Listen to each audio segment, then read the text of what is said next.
Before we continue with the rest of the video, we could use your help. Click that like button to help spread the word about watchJojo, and also be sure to subscribe and click the notification bell so you don't miss our future videos. The decaying building off the coast of Florida could have caused untold death. Back in the mid-1970s, when the Cold War was in full swing, the Soviet Union and Cuba, two communist leading lights, designed something that could have caused untold devastation. Located around 90 miles from Florida, the thing wasn't only terrifying, but also, for many in the United States, it was deliberately provocative. However, it was never finished, and perhaps that's just as well. The structure in question was the huge Juragua Nuclear Power Plant, which was an 880 megawatt dual-reactor facility that was given the go-ahead in 1976. It was to be built on southern Cuba's Caribbean shores, a location just half an hour's flying time from the United States, and funded by the Soviet Union's financial clout. So when the US government caught wind of the plans, it was understandably alarmed. After all, the nuclear facility would be big enough to provide power for 15% of Cuba's population. And if something were to go wrong, then its proximity to Florida represented a potential national security risk to the United States. It wasn't until 1983, however, that construction of the power plant began, with the laying of foundations and the building of a grand turbine hall. And while progress proved to be painfully slow, this had nothing to do with a lack of money. Indeed, the Soviet Union pumped in enough capital for a new settlement, Ciudad Nuclear, to be built beside the facility. This new area was supposed to accommodate the power plant's employees, who, as it turned out, would never be required to turn up for work. 3 years later, in 1986, the power plant was still years away from being finished. However, this was the year of the Chernobyl disaster. That infamous incident saw catastrophic levels of radioactive particles released over the Soviet Union and Eastern Europe, following a huge blast at the Chernobyl nuclear power plant in Ukraine. So if America wasn't nervous enough already, it certainly was now.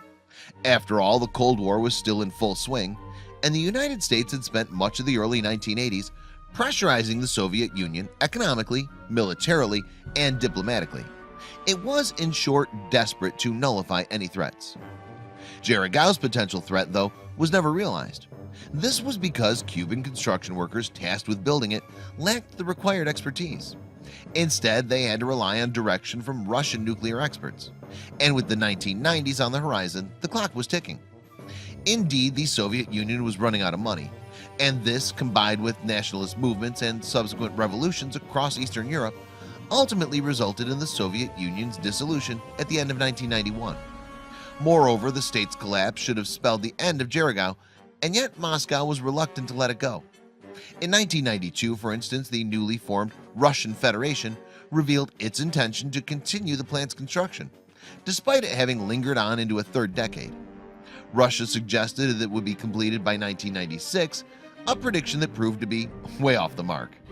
Writer and photographer Darman Richter, who visited the plant in April 2014, reckons that Russia had every intention of completing the Juragua nuclear power plant, despite the financial challenges and the shifting political sands. Speaking to Scribble, he says, "Whether as part of the Soviet Union or not, I'm sure Moscow would have wanted to keep hold of such a useful foothold on the American continent." Richter, who spent 3 hours roaming Jaragua's concrete shells, believes it wasn't just a lack of expertise that slowed down its construction, but some pretty challenging conditions. The humidity in the salty air is absolutely terrible for concrete, he explains. Coastal Cuba is just not a good place to build. For example, you need a cooling lake, the writer adds. I think the Cubans were trying to be too clever by trying to siphon off water from the Caribbean. It must have seemed like a neat idea at the time, but the result was that you're right on the coast with salt air and warm winds battering the place.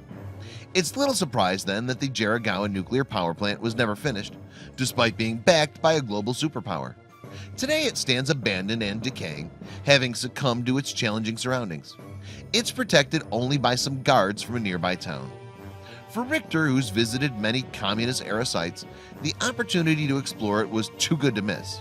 So he flew to Havana, hired a car, and, with a couple of willing co-conspirators, drove towards the city of Cienfuegos, a few miles northeast of Juragua. On arrival, the group tried to get permission from a guard to enter, but he declined their request. So they got back in the car and made their way along an abandoned track, hopeful of finding an alternative way in. which they did. It was wide open, Richter said. It's not like there were any doors or windows to break through. The project hadn't gotten that far. It was like walking inside of a skeleton, and it was just a case of doing it from a direction where no one was watching you. However, the explorer wasn't prepared for what he found inside this apparently dead structure. We were looking out for holes in the ground and listening out for voices, he explains.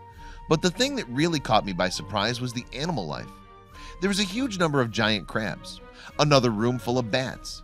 The canals used for the cooling water are now stagnant, so it's an absolute haven for mosquitoes. Richter had to be pretty careful as he was walking around, camera in hand.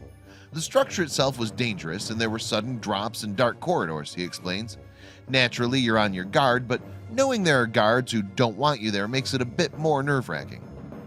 Perhaps in a parallel universe of infinite finances and resources, the Juragua Nuclear Power Plant would have been finished. In our own universe, though, it stands as a worn-out monument to an altogether more uncertain time, and an era that would have likely been even more tense had the plant ever been switched on. Please don't forget to share this video with your friends below.